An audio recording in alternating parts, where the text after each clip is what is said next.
I'm Christina Guerrero. And I'm Jimmy Rhodes. And the idea of working on an estate plan can feel, well, intimidating at best. Yeah, but if you want to make sure that your loved ones get the things you want them to have after you're gone, well, eventually you're going to have to get it done. So Hattie D. Jamal's looking into what you need to know about estate planning and how to make the process less painful. And that's our featured story on the top of the list.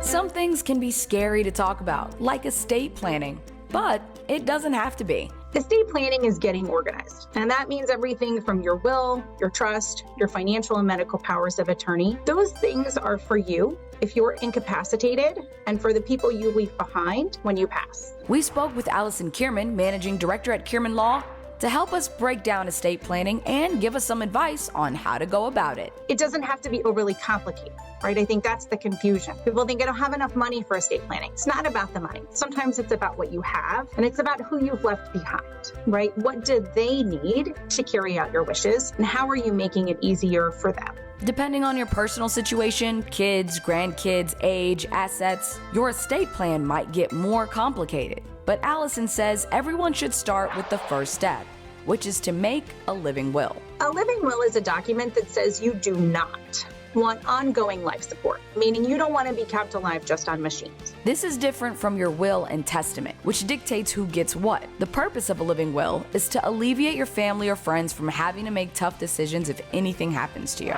Next, a power of attorney. There are multiple types of powers of attorney, but in general, that's appointing an agent to handle your medical or financial wishes if you are living but incapacitated. This can be short-term, like if you're in a car accident, or long-term if you have dementia or Alzheimer's. This is how your loved ones talk to the doctor and go to the bank, in particular to go to the bank to pay for the care recommended by your doctor if you are incapacitated. This is a crucial step for everyone's estate plan because there isn't any going back. But make sure you're giving your power to someone you trust. People who call me and they're like, my mom is ill, I need power of attorney, I need it to go to the bank to access her records. It's too late then. If mom can't sign something, then we can't get power of attorney. The hardest part is calling someone, making the appointment, and showing up for the first meeting. After that, I or another attorney will take care of you.